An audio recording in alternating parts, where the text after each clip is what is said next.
inhlokondaba ithi uvuko lukaYesu. Ifundeka ngohlobo as I quote, ke kaloku bakumbona ukuba bangenelwe kukoyika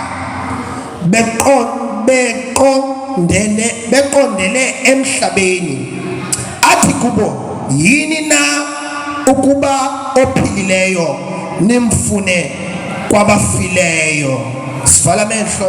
The name of Jehovah Jireh, Jehovah Tsidkenu.